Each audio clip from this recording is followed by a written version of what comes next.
Oi pessoal, tudo bem com vocês? Bom, hoje o vídeo é pra gente conversar um pouco sobre a história da Menina Perdida da Helena Ferrante. Esse aqui é o quarto livro e último livro da série napolitana. Eu vou deixar o link ali embaixo, tem vídeo para os 3 primeiros livros. E eu já fiz também vídeos para todos os livros da Helena Ferrante. Então eu vou deixar o link ali embaixo, caso alguém queira dar uma olhada e caso alguém não tenha me ouvido falar sobre isso ainda. Bom, esse aqui é o tipo de livro que chegou, eu comecei a ler no mesmo dia e eu terminei muito rápido, assim, ele é grosso, mas eu não conseguia parar de ler, eu passei uma madrugada inteira lendo e fiquei moída no dia seguinte. Mas enfim, eu precisava muito ler. E eu resolvi dividir meio que o vídeo em duas partes. Eu vou começar falando um pouco sobre a série em geral e algo assim mais sem spoilers e tal. E depois eu vou querer falar um pouquinho mais sobre esse livro mesmo. Então essa parte mais do final do vídeo eu indicaria só para quem já leu pelo menos os 3 primeiros, para depois ir para esse daqui. Mas enfim, é isso. Falando um pouco então sobre a série em geral. A série é escrita por uma personagem chamada Lenô, escrita em primeira pessoa.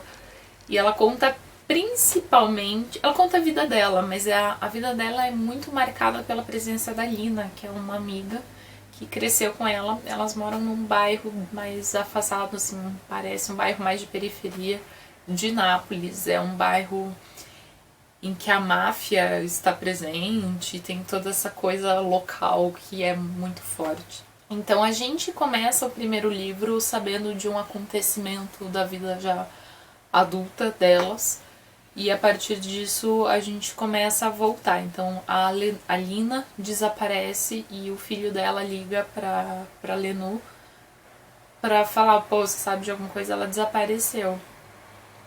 E a partir disso a Lenô sente essa vontade de escrever a história das duas e a história dela ao mesmo tempo, assim, até que a gente chega a um momento no final desse livro aqui que a gente entende um pouco melhor o que aconteceu com a Lina. Uma coisa interessante que eu gosto muito é como os livros parece que vão ficando mais sérios e mais densos conforme os livros vão passando. Afinal de contas, no primeiro livro as duas são crianças, então elas não têm noção do que acontece no entorno delas. Então existe essa máfia, mas elas não sabem direito o que elas só sabem que tem algumas pessoas que devem ser respeitadas, mas isso é a explicação que elas têm. E é interessante como os livros vão ficando mais sérios e politicamente mais explícitos também. Outra coisa que pra mim ficou muito evidente nesse livro, mais do que nos outros, é a escrita dela em primeira pessoa. Afinal de contas, a Lenô tá contando tudo o que aconteceu do ponto de vista dela. E nesse livro aqui parece que me fica mais claro coisas que ela não gosta de admitir sobre si mesma, mas que ela faz, ou que ela é, e que acabam assim transparecendo em alguns momentos desse livro. Eu acho que principalmente no terceiro e no quarto, não tanto no primeiro e no segundo. E isso foi muito interessante, assim, foi uma mudança de perspectiva que pra mim foi bem interessante. Fora que eu acho que nos dois últimos a gente tem uma espécie de cenário, os acontecimentos do fundo que é a política italiana ali dos anos 60, 70 e tal. Então, isso também deixa essas obras mais interessantes. Na série a gente vai acompanhar a vida dessas duas meninas, é um mundo ainda bastante patriarcal e as duas se destacam muito na escola. A Lenô consegue estudar por mais tempo e consegue se destacar como escritora. Então a gente acompanha também essa parte do mundo, né, delas serem mulheres especificamente e o que isso altera na vida delas. Bom, além do relacionamento das duas, a gente vai acompanhar os relacionamentos amorosos das duas e os namorados, os maridos e esse tipo de coisa. Uma das coisas que eu mais gosto da série, eu acho, é como a Helena Ferrante consegue englobar toda essa dimensão da vida humana. Assim, a gente tem amizade, a gente tem amor, a gente tem questões bem egoístas, talvez, a gente tem a política e como a política consegue influenciar na vida das pessoas. A carreira, sabe, assim, a gente tem muitos aspectos da vida dessas personagens e isso torna pra mim a história muito grande, assim, muito legal. Eu acho que é uma série que vale a pena conhecer. Eu não fui a maior fã do primeiro livro, mas pra mim a história foi crescendo e o primeiro livro é importante pra gente entrar nesse mundo. E eu acho que o primeiro livro também é muito significativo pra gente entender as personagens depois. Então, assim, mesmo não achando o primeiro livro sensacional, eu acho que é uma série que vale muito a pena ser lida. E bom, agora eu vou falar um pouquinho mais sobre esse livro aqui. Então eu não recomendo muito pra quem não leu pelo menos até o terceiro. Então tá, né, gente? Nino e Lenô.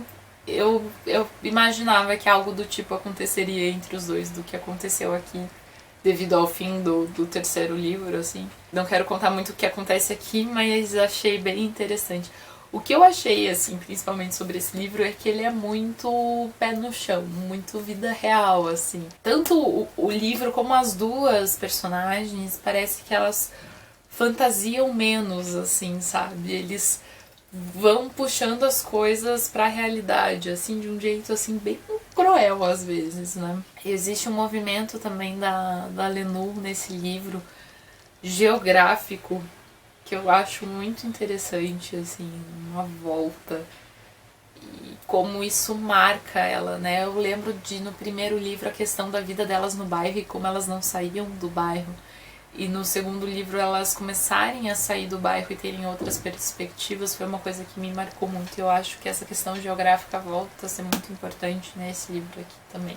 Esse livro também me deu uma sensação muito maior de quem é a Lenu como mulher, porque eu acho que ela chega num momento em que ela não se acanha mais, assim, não fica mais quieta, sabe? É um momento que ela tá sendo ela mesma e colocando tudo pra fora. Então várias coisas que eu num primeiro momento não imaginava como coisas que seriam dela, da personagem dela, começam a aparecer e eu começo a pensar que talvez isso sempre esteve lá, só que ela sempre estava escondendo isso da gente como narradora da história e a gente meio que não percebia. Mas que no fundo faz muito sentido ela ser desse jeito, assim, e combina muito, e daí você pensa, foi agora que ela não conseguiu mais tanto se segurar como não conseguiu mais se editar no livro final, né? Então eu gostei muito disso. Enfim, gente, gostei muito desse livro como final. Primeiro eu fiquei um pouco tipo, meu, é isso? Sério que é isso? Não acredito. E depois eu comecei a gostar dele, assim, conforme os dias se passaram. E eu comecei a achar incrível, assim, eu acho que essa série me marcou muito, é uma autora que eu gostei muito de ter lido. E enfim, eu recomendo muito. Bom, pessoal, espero que vocês tenham gostado do vídeo. Vamos continuar conversando sobre o livro e sobre Helena Ferrante, enfim, nos comentários. Eu acho que tem muito pra conversar. Eu não quis entrar em detalhes muito grandes com medo de dar spoilers, mas eu acho que vai ser bem legal se a gente puder continuar conversando. Espero que vocês tenham gostado do vídeo e até mais. Tchau, tchau!